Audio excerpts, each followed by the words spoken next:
Hora da jornalista Vera Magalhães aqui no Jornal da Manhã com imagens. Tudo bem, Vera? Bom dia para você. Bom dia, Thiago Berrache, bom dia, Joseval, e a todos do estúdio e a quem nos ouve e nos assiste nesta manhã. Ô Vera, assunto obrigatório, claro, o depoimento de Emílio Odebrecht a Sérgio Moro ontem, que deveria ser sigiloso, acabou vazando. E no 3 em 1 de ontem você informou em primeira mão para os nossos ouvintes e internautas sobre a falha no sistema da Justiça Federal que permitiu esse vazamento. Afinal, Vera, o que aconteceu, hein? Pois é, Thiago, aconteceu parecido com os áudios dos grampos do ex-presidente Lula.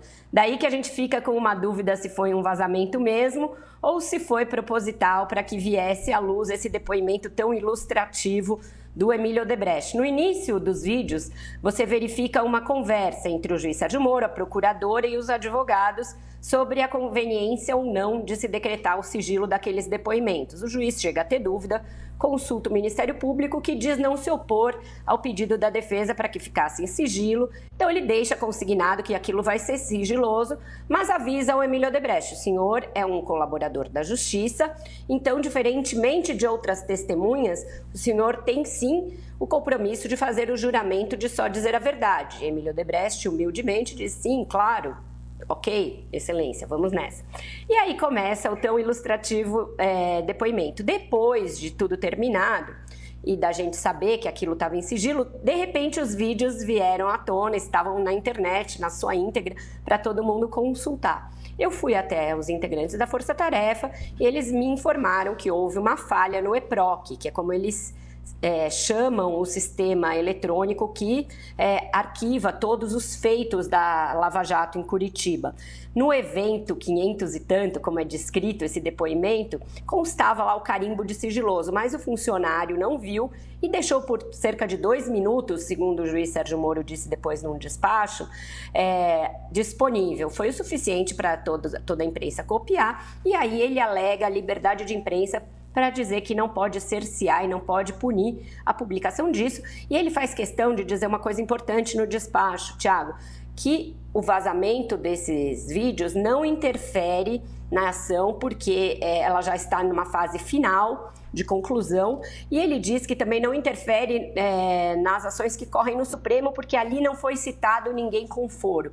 Isso é um head que o juiz Sérgio Moro faz para evitar que peçam a anulação da ação ou dos depoimentos com base no vazamento. Ele diz: olha, vazou, mas não se disse nada aqui em relação a outros feitos e a pessoas que têm foro em outras jurisdições. Então isso é importante. Eu só achei curioso um pai prestar juramento num depoimento contra o filho, mesmo sendo testemunha de defesa. Pelo Código de Processo, isso não existe. Código de Processo Penal. Muito bem, mas houve aí a descrição da árvore genealógica da corrupção da Odebrecht. Deu um pouco de nostalgia na palavra do patriarca, Vera? Olha, tem, viu, Joseval? Porque você assiste ao vídeo, você vê ele naquele tom ali, bonachão, baiano. Você tem a impressão que ele fala numa espécie de capitania hereditária da corrupção dentro da empresa. Ele fala: no tempo do meu pai já havia, no meu tempo já havia, e continuou a acontecer com o Marcelo.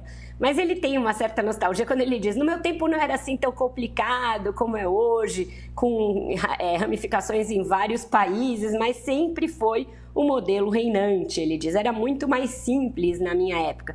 E ele descreve uma coisa que ele parece querer dizer que é um código de ética da corrupção dentro da empresa, Joseval, porque ele diz: olha, desde sempre, ou se dá para todo mundo ou não se dá para ninguém. Como que se isso fosse uma coisa ali maravilhosa, que garantisse a espécie de isonomia do Caixa 2. O Código Penal é mais antigo que isso. O Código Penal é mais antigo que isso, que é da década de 40.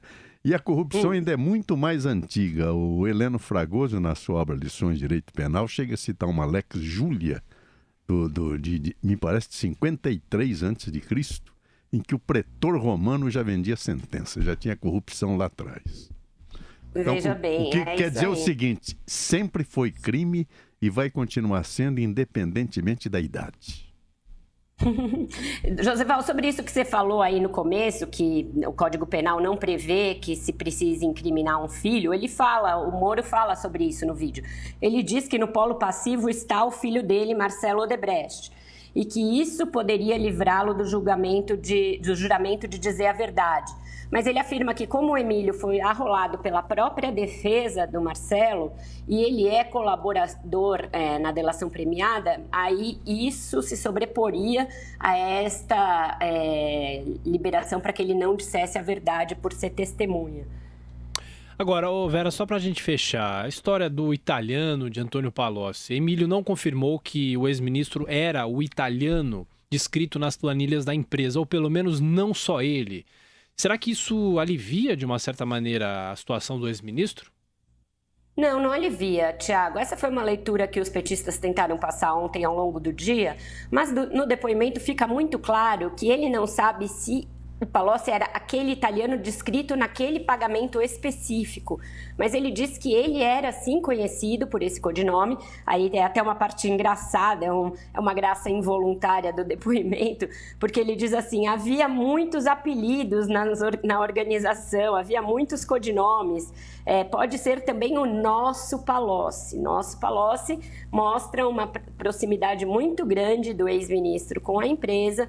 Ele atuava, na verdade, como o nosso Palocci mesmo. Ele era uma espécie de funcionário da Odebrecht, defendendo os interesses da Odebrecht no governo, intermediando esses interesses e recebendo dinheiro para ele, para o PT, vindo da Odebrecht. Ele deixa isso claro, ele fala que não sabe se naquele momento era o Palocci, porque várias pessoas de ascendência italiana tinham esse apelido, mas que ele era também chamado assim na organização e que ele intermediou, sim, interesses do PT junto à Odebrecht. Então, o Emílio Odebrecht não livrou o Palocci, como o PT está tentando difundir por aí, em momento algum. E, além do que, no despacho, o juiz Sérgio Moro diz: este feito já está em fase avançada de processamento.